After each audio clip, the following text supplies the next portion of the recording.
Hi, I'm Allison Lewis, and I'm a counselor in addiction and mental health.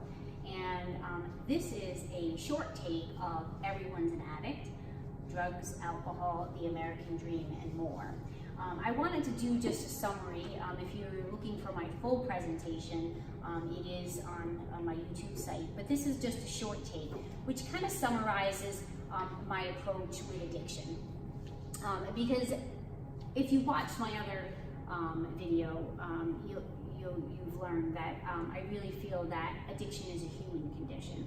It's something that is brought on by our experiences that we have in society, and it's ways that we find to be able to make ourselves feel powerful or soothe ourselves or cope with ourselves or have fun or excitement.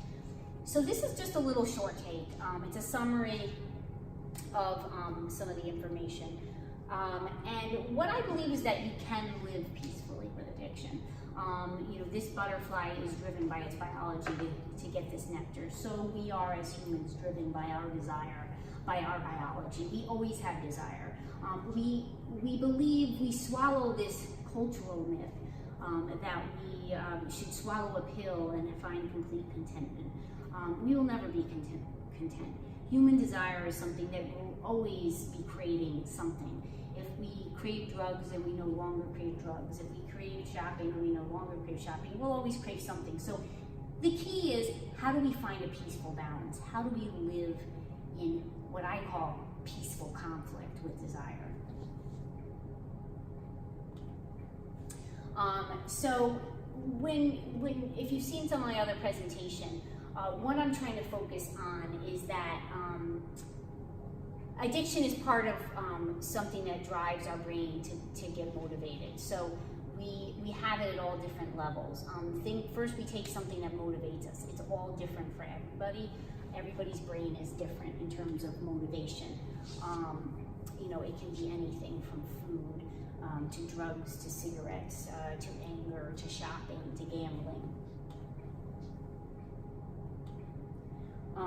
And what happens is when we take these motivating experiences and we repeat them over and over and over and over, the brain just starts to connect to it and sees it as a nice experience, sees it as an experience of relief.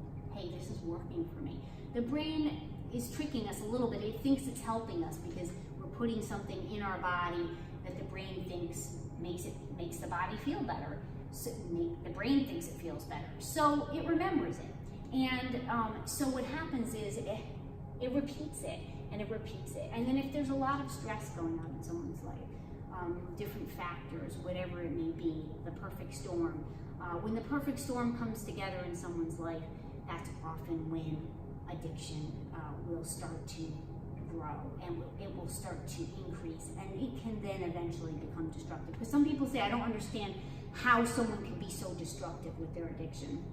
So what I'm going to tell you is, that if you think about your own life and you think about what motivates you, and then you think about if you go through a loss or some difficult time in your life, how you might maybe look to that substance or thing or whatever you do to get more comfort. And if you continue with having losses or difficult life circumstances or had difficult situations growing up as a child or a teen, a lot of times what happens is that all mixes together and eventually makes addiction become more destructive, because the brain is trying to cope and it thinks that it's helping someone when really the addiction makes their life become more destructive. So we have motivational pathways in the brain, and these pathways, it's the paths that we pick, that motivate us. So whatever we look to, when we get up in the morning and we think, we wake up, we're gonna think what motivates us. Sometimes it's coffee for some people. Sometimes it's, a drink, okay, maybe I can put it off until 1 o'clock, but I really need that drink. I'll put it off to 3 o'clock. Whatever it is, sometimes you might have something exciting that day. A wedding, a child getting married, whatever it may be. Sometimes there's motivators that come up that, can be exciting. that are not everyday motivators. But usually when we wake up in the morning, we have an everyday motivator or motivators usually. So it's really looking at what do we use, and in the brain, there's pathways. So the brain remembers, I'm gonna go down that path because I think that it makes me feel better. It doesn't matter if my life's getting destructive because of it. I feel better. And that's what the brain's telling me. And so the most basic form of mind control, again, is repetition. So it's that repeating of that motivating experience. And it's when addiction becomes destructive is that, you know, a lot of times people say, well, I don't understand, you know, the person is just not thinking logically. Well, when a person gets to the point where addiction is destructive, they are not thinking logically. Their judgment has been impaired. Basically, the way I look at it is a simple story. You know, if you look at the brain as there's a captain of the ship, and that's basically your judgment. And then you look at desire, which I've talked about is inborn in every single one of us. It's our human motivation. Okay, so there's a constant conflict between judgment and desire. Judgment is the part that tells us what's the right thing to do, what we should do, you know, all the shoulds of life. Desire is what motivates us, what makes life fun, exciting, something a reward to look forward to. So basically, when addiction starts to become destructive, desire takes over. So if you look at desire as like a pirate, you look at judgment as the captain of the ship, they're on the same ship together. A lot of times what's going to happen eventually, if addiction starts to become destructive, the desire is going to send the captain out to lunch. And desire is going to start driving the boat. So what's going to happen if we have desire driving the boat? We're not going to have logical thinking. We're not going to have good decision making. So we have to keep that in mind when someone's addiction has become so destructive. We say, well, what's wrong with them? Their brain is not functioning. It's like a psychosis. Their part of the judgment is not functioning. It's suppressed. And desire has taken over. That part of the brain, the one pathway, is just, the brain keeps going back to that one pathway, which is whatever it is, gambling, drugs, eating, whatever it is, it's the same kind of behavior when addiction becomes that destructive. And it doesn't matter, you can't, like in this picture with the sofa, you know, obviously this side of the sofa is a lot more comfortable. But when the brain is stuck and it wants to sit on that side of the sofa, even though the cushion is not there, it will come up and improvise and put a chair there. Even though the chair is very uncomfortable and it's not as comfortable as this side of the sofa, it doesn't matter. The brain sees that chair as comfortable. That is when addiction is at its most destructive, because the judgment's not there. And what I think, I like this example of these two movies, if you've seen Harry Potter or Lord of the Rings, is really, it's not just about, it's not as simple with addiction to say, like, okay, you know, like with Harry Potter with the necklace, if you've seen that, the Horcrux necklace, when you put it on, it brings out kind of the dark side. Or the Lord of the Rings, you put the ring on, it brings the dark side out in us. It's those human desires, you know, of greed and jealousy and resentment. And so a lot with addiction, is a lot of that is what happens is the desire becomes like, it's the dark side of desire. It's not, you know, it's not the pleasant side of desire. But it's not just a matter of just, oh, well, let me take the necklace off and I'll get control of the addiction. It's not that easy. It's not a choice. It's a whole process of, how can I get this necklace off? And it feels so good because I feel really powerful right now. Or, you know, the Lord of the Rings, you felt really a lot of power with that. And you know, when you're trying to get into recovery, most of the work you do is when you're addicted, because you're trying to figure out which way to go. Your brain's telling you, you know, to go after whatever that is that you're addicted to, and that's really solving your problem, even though your life's falling apart and all your loved ones are angry at you and frustrated. You know, but you're doing that work when you're addicted. We tend to say, okay, now you're in recovery, so you know, now you're quote better, and you're now doing the work. No, you do the work when you're addicted to get into recovery. And a lot of times we can't just keep saying, okay, someone's in recovery, they have, you know, 90 days in recovery, so now they just relapse, so now they gotta go back to zero. It shouldn't be like that, because recovery is a journey. You need relapse sometimes to be able to realize that, wait a minute, no, I don't want to go back down that path, because that wasn't good. It took me down a dark path. So sometimes you need that. to be able, you need the relapse, you need the flexibility to not always have to be in a state, recover your addiction, because there's work that's done in both. How did my addiction get so powerful in my life? That's my, when I talk about life scripts, it's the sentences that we live by, and in my other PowerPoint presentation on relationships, I go into more detail about that. And I also have the insight memory maps, which I have done with people, which kind of help to try and trace some of these life scripts. But they come about because of boredom, restlessness, hurt, pain, trauma. Oftentimes addiction gets more powerful when these things are going on in our lives. And what happens is often too is that we think that we don't have the answers. We think that someone out there has to give me the answer, a counselor, a doctor, a medication. It's not the case. Really, you have to be in the picture. You have to tune in. You're the one with the answer to be able to solve why did this addiction get so powerful in my life and why is it continuing? And you have to be able to feel that without guilt and shame. We need to take the morality out of recovery and out of addiction so that someone can kind of look at this and be able to get better in an objective environment.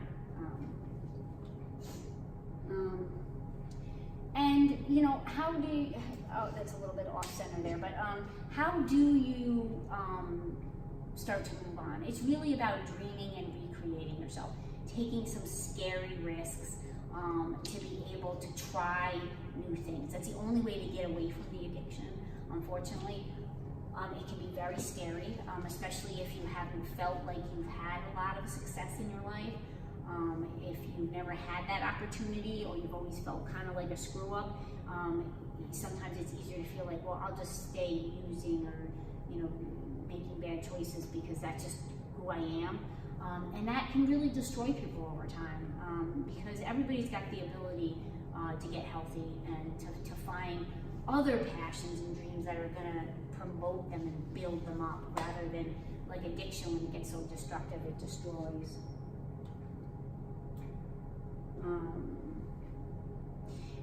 Really it does come down to this picture. How do I start new learning? It's really like, if you take the I am off of impossible, you've got possible. And it seems like a simple thing. It's not. It's really hard to do, but you do have to try to risk and say to yourself, I don't know where I'm going. I feel blind, but I'm going to be able to get there if I have the right people around me. And I'll tell you this, really, when people get better and they rebuild their lives, is really about having someone around them to support them, that's going to encourage them in a supportive, healthy environment, and let them kind of trip up a little bit, because sometimes that has to happen. When you're feeling empowered, you're going to be curious, you're going to be vulnerable, you're going to be able to focus your attention, you're going to start to believe that maybe I do have the answers of how to do this. And then if you're not ready, you're going to be defensive. It's going to be boring. It doesn't matter. It won't work out. Those are excuses and procrastination that allow for addiction to continue. And it's so important when you're trying to come out of addiction to really refocus your mind and create new pathways. A lot of societal issues prevent people from going forward, because if you felt like, geez, I was always this impulsive kid growing up, or I always had problems, I was in and out of jail, you're telling me that I can get my life together, that's kind of scary, and there's a lot of helplessness often there. And that's where I think as a society we have to come together, and we have to stop a lot of the judgment. We have to forgive our young people when they're making mistakes, so that they're not having a lifetime of reinstitutionalization, because they're feeling like they're just a failure and they're bad. We have to really try to look at people and look at, giving people second chances in our court systems, in our probation and parole systems. And there's a tremendous amount of high stress, and there's a lot of tuning out. And that is really what's driving the brain to addiction, because we're living in stressful environments. We're living in unaccepting environments. We're living in America, which is very much focused on status and power and money and advancement. And it's a very individualistic dream. So I just wanted to briefly, this is just a summary video, just, kind of talks a little bit about my approach and then my 12 steps for the 21st century that I came up with. These are new steps, they're based on self-empowerment. It's to give people a different option of how to look at recovery, and it addresses any kind of addiction. Because I believe addiction is a human condition. Gerald May was a psychiatrist who was saying this back in the late 80s, and he worked in a lot of situations such as myself, and he worked in the field for many years, and he saw the same thing, that he felt that addiction is a human condition. It's really brought on by a lot of societal pressures that we don't look at. But so my steps are based on addiction is a normal human condition, okay? And everyone has experienced addiction in their lifetime. As to how destructive it gets, it varies. If you have a lot of support in your life, your addiction might not get that destructive. It might. It depends on your situation in life. I've seen people who've had tons of support and loving family, and they suffer with severe addiction. It really is different for each person, but the important thing is when desire gets out of control and when our desire gets destructive, is really individual for each person. And these steps are trying to be able to provide a general framework for people. But it's basically when I look for something in the outside world to soothe myself, make myself needed or powerful or accepted. This is when addiction starts to gain momentum. And these are some examples of addiction habits. And I will have these posted on my website as well, to be able to look at. And the important thing is that oftentimes we have more than one addiction and they interact. And a lot of times if you're trying to get away from your favorite fix, you often get addiction transfer. Sugar is a great one, if you're stopping alcohol or heroin, sugar is one of the cheapest substances out there, and it's actually, diabetes is in the top 10 of killers of Americans, so sugar is just as dangerous and potent. It gets you in the end. Same as alcohol, which is legal. They're slow killers. But yeah, so let me just move along, just doing a summary here. Step 2 is I can feel empowered over my addiction. I think it's very important that you're not forced or told how to manage your addiction. You've got to be in the picture if you're going to get better. Sometimes parents or spouses or caregivers mean well, and then they keep trying to tell somebody this is not, this is how you have to do it. This is not logical what you're doing. But sometimes a person has to go at their own pace and kind of pick the path and take the steps, because otherwise they get resentful, and then it's likely that they're going to pick up that addiction again. Addiction is a learned brain habit, and I can learn not to depend on it anymore. I do believe people can grow out of addiction. Mark Lewis's book, Biology of Desire, he has a whole study that supports that, and that's what I've seen as a counselor. But it's really just about you finding your own insight. Addiction protects me from feeling my emotions, and addiction is ignited by normal human desires, wants and longings. And we do have to take that morality out of addiction. Addiction does lie to us, but we all lie to ourselves in different ways. It's a common thing I hear is, somebody's an addict, they lie all the time. They lie all the time. Well, if you think of my example that I used, if desire is driving the ship and the captain is tied up, you are probably going to have a desire that's untamed, that's going to lie, because it's actually desire is trying to meet its goal, which is to fulfill that addiction. So they will lie, and it's not usually the person. The person might steal, they might do things that they wouldn't normally do when it comes to addiction. So I think we have to look at that. And it's really like when the brain becomes so stuck, I really feel like it's a temporary psychosis or a foggy brain at that point. You can see the person in there, they're hidden, but their brain is just, it's really stuck. And they're not going to make logical decisions. So you can't keep feeling like, why don't they get it? They're going to have to get it. You can keep doing interventions, you can keep trying to present the information, but the bottom line is that it takes time, when the brain is stuck. Negative self-evaluations, shame, guilt, self-conflict, failure, resentment, emotion can spark my impulse to self-medicate. Whatever works for a reward for me, and turn on my cravings. So this is very important. I've gone over this in other PowerPoint, YouTube presentations. Shame and guilt are very, very destructive to getting better, because if you keep feeling like you're a screw up, you're no good, you're worthless, you're not going to be able to rebuild.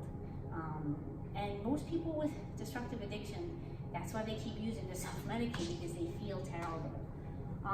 Insight is an escape tunnel for any addiction, so insight is really the objective lawyer that can look at the facts. So guilt and shame is like kind of like this one-sided beast that just throws the truth in your face and makes you feel bad. Insight is being able to look at the truth and look at, you know, the problems that happen, and being able to really objectively look at, okay, where am I failing, and where do, you know, what do I need to go forward?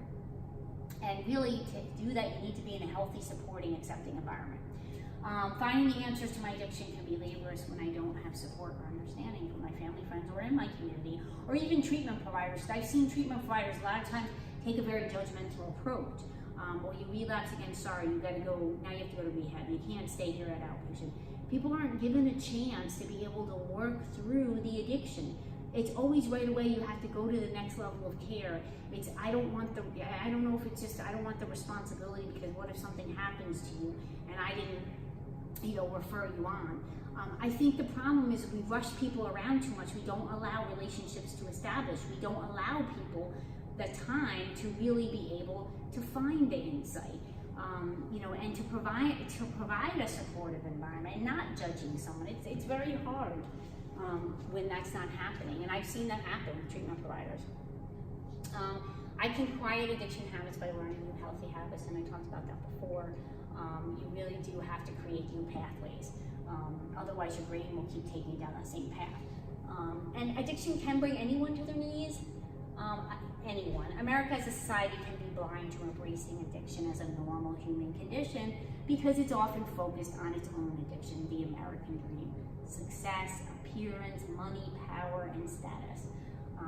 These things very much are driving a lot of mental health in America, and also driving a lot of the addiction of the American dream. So like water, change moves slow, and then it moves fast, and then it moves slow, and that is how someone gets better. Unfortunately, we don't see it just happen, and okay, the person's done, they're all better, they went to rehab, and they're not going to relapse, and it's all over with. It doesn't happen that way. You have to allow a person time and a relationship to be able to grow and build their confidence. And you know, sometimes it seems like change is frozen, but it will fall.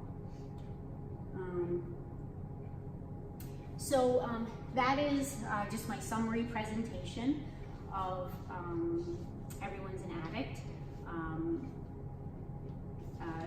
drugs, alcohol, the American dream, and more. So this is just a summary. If you are interested in my 12 steps, you can visit the Valley Foundation, AmericanDream.org, and you will see the link to that. And you know, if you're interested more or how to use those steps. Thank you.